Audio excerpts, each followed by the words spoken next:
আজকের এই ইঁদুর দৌড়ের জীবনে আমাদের কাছে দামি গাড়ি আছে, আলিশান বাড়ি আছে, ব্যাংক ব্যালেন্সও আছে, তবুও রাত্রে বালিশে মাথা রাখলে দু চোখের পাতা এক হয় না। এক অজানা অস্থিরতা আমাদের ভেতর থেকে কুঁড়ে কুঁড়ে খাচ্ছে। সব পেয়েও আমরা কেন কিছু না পাওয়ার বেদনায় ছটফট করছি। বৃন্দাবনের পরম পূজনীয় মহারাজজি আজ সেই গোপন সত্যটি উন্মোচন করবেন, যা জানলে আপনার অশান্ত হৃদয়ে প্রশান্তির গঙ্গা বইতে শুরু করবে। এটি কেবল একটি উত্তর নয়, এটি আপনার আত্মিক তৃষ্ণার জল। চলুন মহারাজজির সেই চোখ খুলে দেওয়া সত্যবাণী শ্রবণ করি। আপনারা দেখছেন বাংলা ভক্তিমূলক চ্যানেল কৃষ্ণ দর্শন।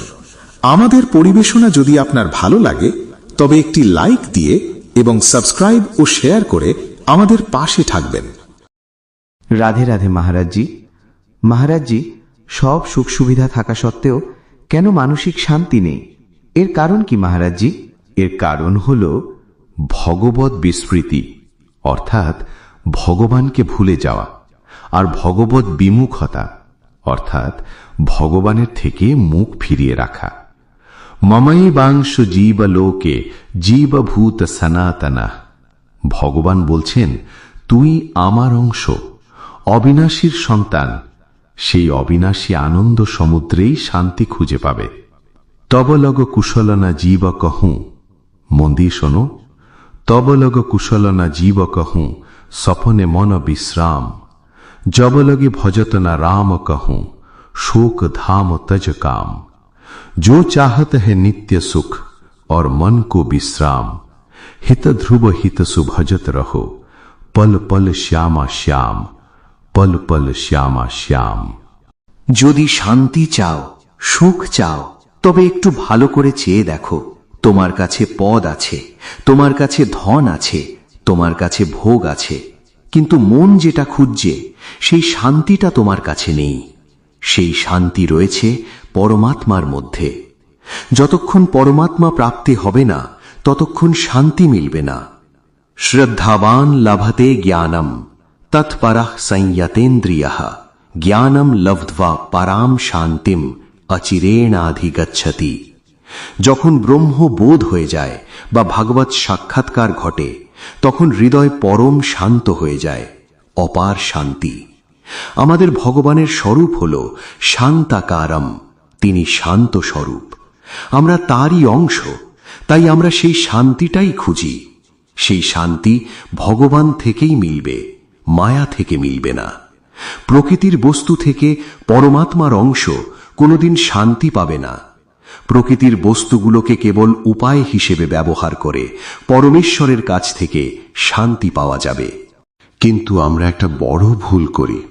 আমরা যদি উপাসনাও করি, তখনও ভগবানকে সাধন বা উপায় বানিয়ে নিই, আর ভোগ বিলাসকে সাধ্য বা লক্ষ্য বানিয়ে নিই। অর্থাৎ ভগবানকে ডাকি যাতে পার্থিব সুখ পাই। যদি আমরা এর উল্টোটা করি, ভোগ বিলাসকে উপায় বা মাধ্যম বানিয়ে নিই, আর ভগবানকে লক্ষ্য বানিয়ে নিই, আর ভগবানের স্মরণে থেকে নিজের কর্তব্যকে ভয় এবং প্রলোভন ছাড়াই সঠিকভাবে পালন করি, তাহলে আমরা সত্যি শান্তি লাভ করব। কারণ কোথাও না কোথাও আমাদের হাতে ভয় বা প্রলোভনের বশবর্তী হয়ে কোনো না কোনো অপরাধ হয়ে যায়, কোনো না কোনো ভুল হয়ে যায়, আর সেই ভুলটাই তখন জীবনভর অশান্তি দিয়ে চলে। তাই সমস্ত ভুলকে মুছে ফেলার জন্য ভগবানের নাম যেন গর্জে উঠছে। নাম জপ করো, হৃদয় থেকে ভগবানের স্মরণে থাকো, আর যে পদ তুমি পেয়েছ তার সঠিক নির্বাহ করো। কোনো প্রলোভনে পড়ে বা কোনো ভয়ে যেন এমন কোনো ভুল তোমার দ্বারা না হয় যা হওয়া উচিত নয়। কোনো নির্দোষকে দণ্ড দেওয়া বা কোনো দোষীকে মুক্ত করা, এটা আমাদের জন্য বড় অশান্তির কারণ হবে। তাই কোনো ভয় বা কোনো প্রলোভন যেন আমাদের কর্তব্যকে, আমাদের ন্যায় নিষ্ঠাকে কোনোভাবেই দাবিয়ে রাখতে না পারে। এমনভাবে থাকো আর নাম জপ করো, ভগবানের আশ্রয়ে থাকো। দেখো, শান্তি পেয়ে যাবে। শুধু শান্তি নয়, পরম শান্তি, পরম শান্তি, পরম শান্তি প্রাপ্ত হবে। মহারাজজি, আগে হয়তো অজ্ঞানতাবশত এমন ভুল হয়ে গেছে। এখন আপনার সৎসঙ্গ বা মহাপুরুষদের কথা শোনার পর সচেতন হলাম যে এখন থেকে আর ভুল করা যাবে না। কিন্তু মহারাজজি, আগের সেই যে পাপ জমে আছে তার কি হবে? এখন থেকে তো আর করব না, কিন্তু নাম জপ করলে কি আগের সেই পাপগুলো? হ্যাঁ, নাম সংকীর্তনম ইয়স্য সর্ব পাপ প্রণাশনম। সর্ব মানে পেছনের, এখনকার এবং আগামীরও। এখানে লেখা আছে সর্ব পাপ প্রণাশনম। বর্তমানের পাপ নষ্ট হবে বা ভবিষ্যতের পাপ নষ্ট হবে এমনটা লেখা নেই। নাম সংকীর্তন আর নাম জপের প্রভাবে পেছনের সব পাপও নষ্ট হয়ে যায়, যা তুমি আগে করেছ, যা এখন হচ্ছে বা ভবিষ্যতেও যা ভুলবশত হয়ে যাবে। নাম জপের প্রভাবে সেগুলো ভস্মীভূত হয়ে যায়।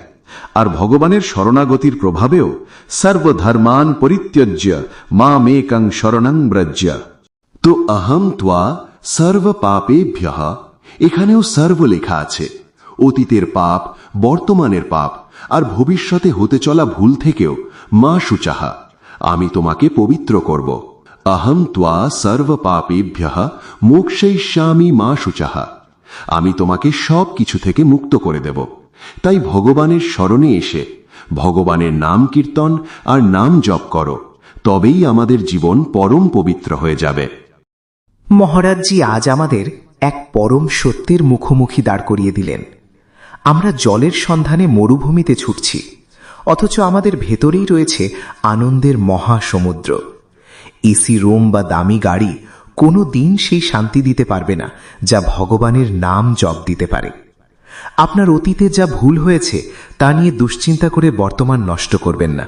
মহারাজজি অভয় দিয়েছেন, নাম জপ করলে পাহাড় প্রমাণ পাপও তুলোর মতো উড়ে যায়।